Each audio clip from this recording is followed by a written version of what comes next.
started doing yoga a little more than 2 years ago when I found that my previous form of exercise was not as readily available to me. I started at a studio that provides hot yoga and thought I was going to die at the first session. And then after I got accustomed to it, realized that this is a wonderful form of exercise. It allows me to get flexibility, balance, muscle strengthening, meditation. It has an aerobic component to it if you're doing a flow rapidly. It's everything. Typically at home, I start off with downward facing dog, which allows me to stretch all of the muscles, get my body centered. Then I go into sun salutations. That again allows stretching. You begin to move the body a little more rapidly. Then I do spinal twists that again gets things flowing, and then on to back bends, eagle,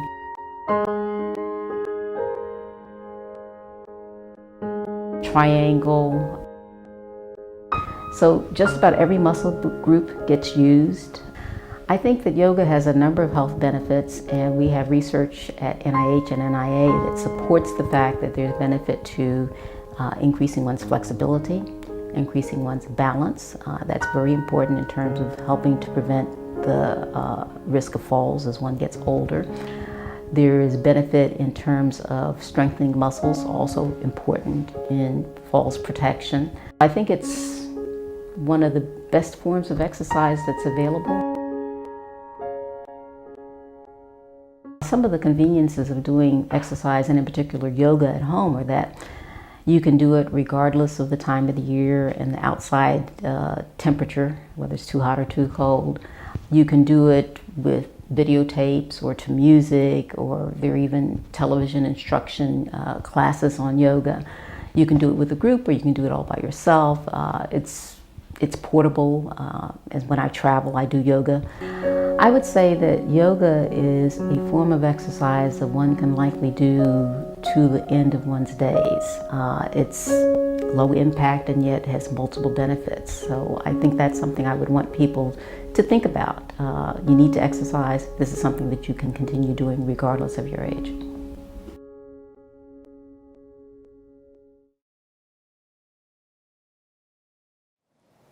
Hi, my name is Leanne Woodrum, and I'm the yoga instructor here at the VA.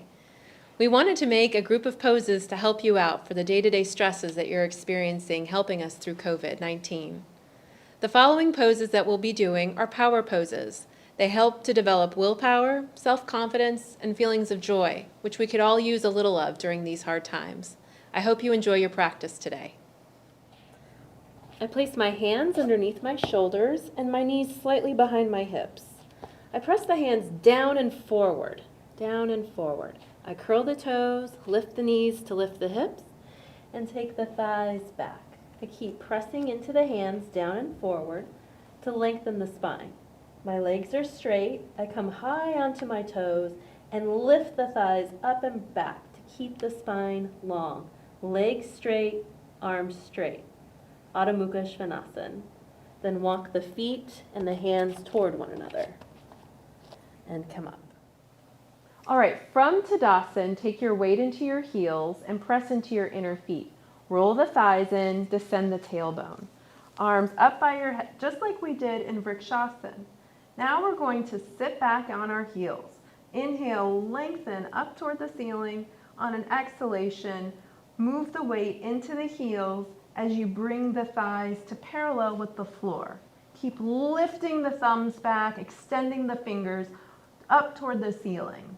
And stay here for 3 breaths. Inhaling, exhaling, descending, inhaling, exhaling, descending, inhaling, exhaling, descending, inhaling, extend through the fingers to come up. Great work. Standing in Tadasana, extend down through the heels, roll the fronts of the thighs in, and descend the tailbone. Chest lifts, extend through the fingers. Now focus on one non-moving object. You've got to look above the screen. Be heavy in your inner right foot as you bend your right leg high into the chest. You can grab the inside of the thigh or grab the ankle and place the foot on the inside of the thigh. Vrikshasana helps you to balance and focus the mind. Press the thigh and the foot together and extend up through the arms if balance isn't an issue. You can even bring the palms together if you're able to keep your arms straight. Otherwise, arms parallel or arms on the hips. Stay here for 3 breaths. Keep pressing the foot and the thigh in together. If coming up to the top of the thigh is difficult, you can always have the thigh on the shin, never on the knee. When we have a lot on our mind, stress can be an issue, so let's use the wall for support. Be about a foot's distance away from the wall, and then use your fingers like tents on the wall to help you keep your balance.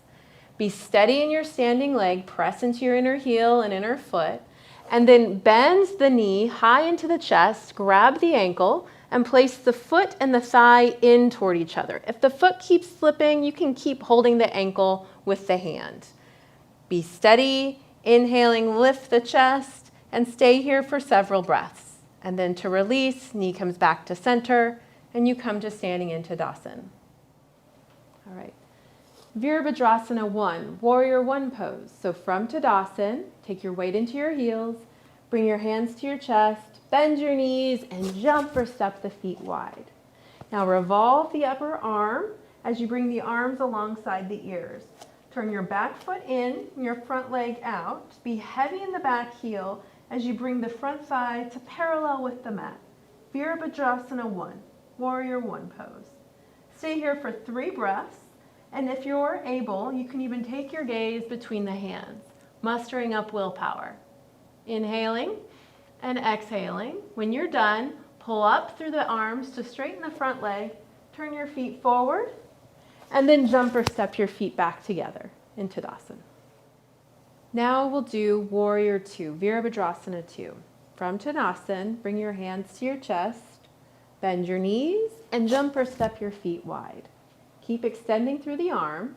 Turn your right toes in, your left leg out. Be heavy in your right heel as you bring your thigh to parallel with the floor. And take your gaze over your hand. Be here for 3 to 5 breaths. Make sure that the thigh is parallel to the floor. And then when you're ready to come out, extend through the back hand to straighten the front leg. Turn the feet forward, bring your hands to your chest, and jump your feet together. And repeat on the second side. So starting on your back, lie with your knees bent, and then take your hands and move your tailbone toward your heels to lengthen the lumbar spine. Then grab the outside edges of the mat and roll the arms underneath you so that the collarbone's broad as the shoulder blades come into the back. And then bring the soles of the feet together. Hands can be down at the side, out to the side, or they can be overhead. Supta Baddha Konasana. And stay here for 3 or 4 breaths, allowing the abdomen to relax, eyes closed. Hello. Thanks for joining me for a yoga practice today. Times are tough and we're all pretty stressed out. So I'm hoping that these power poses will help you to develop willpower, self-confidence, and feelings of joy as you manage the day-to-day stress of the work that you do here at the VA.